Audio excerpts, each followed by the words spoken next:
The Killer, Season 1, Episode 28 of Gunsmoke, aired on May 26, 1956, and features a young Charles Bronson in a memorable guest role as Creel, a cold-blooded gunman.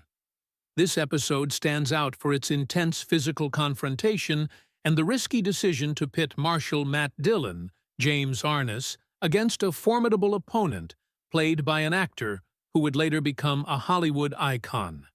Here's a detailed look at the episode and its standout moments. In The Killer, Creel, Charles Bronson, a menacing drifter with a reputation for violence, arrives in Dodge City. He's not a typical outlaw with a clear motive.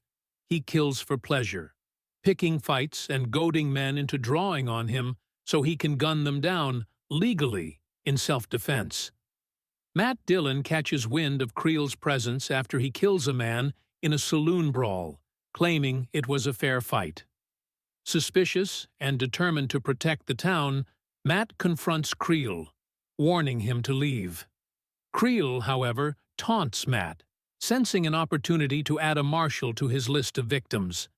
The tension explodes into a brutal fistfight rather than a gunfight, with Matt ultimately subduing Creel and sending him packing, or possibly jailing him, proving that raw strength and justice can triumph over calculated cruelty.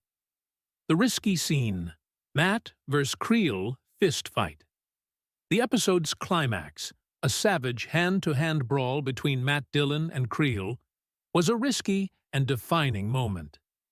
Here's why it stood out. Brutal physicality.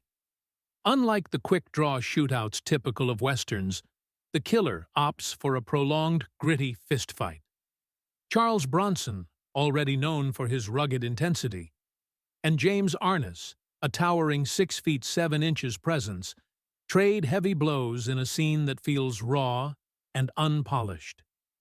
Reports from behind the scenes suggest both actors got banged up filming it, as the fight was shot on a hard saloon set with minimal choreography, risky for a show aiming to keep its star intact.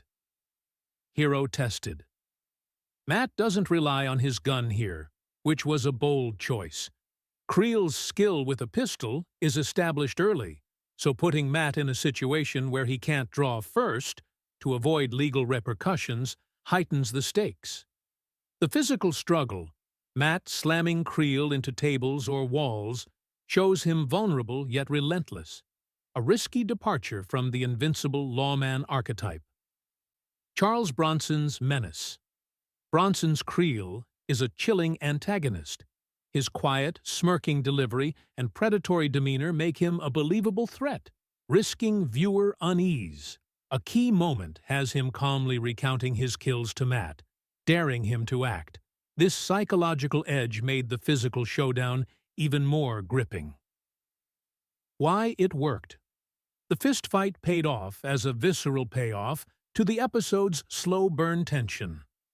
Arness's size and stoicism contrasted perfectly with Bronson's wiry, coiled energy, creating a David and Goliath dynamic that kept viewers on edge. By avoiding a gunfight, the episode showcased Matt's resourcefulness and physical prowess, reinforcing his authority without bloodshed, a rarity in Gunsmoke's early seasons. Bronson's chilling performance also elevated the stakes, hinting at the star power he'd later unleash in films like The Magnificent Seven and Death Wish. Behind-the-scenes Bronson's casting. At 34, Bronson was still a character actor, often typecast as tough guys or villains.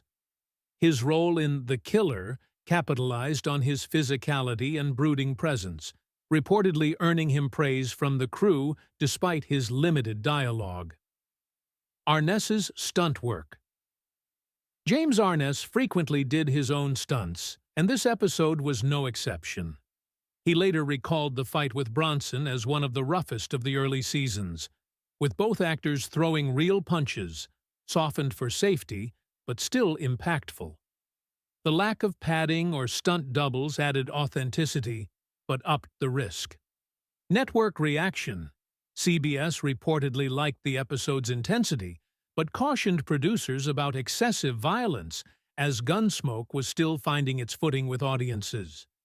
The fistfight stayed within bounds by focusing on action over gore. Legacy, the Killer, is remembered as an early highlight of Gunsmoke's first season, showcasing its willingness to experiment with conflict beyond gunplay. Charles Bronson's turn as Creel remains a fan favorite, a precursor to his later tough guy persona. The episode also solidified Matt Dillon as a multifaceted hero, capable with fists as well as a revolver, while proving the show could handle guest stars who matched Arness's intensity. Its risky reliance on physicality over firearms set it apart from the era's more formulaic westerns.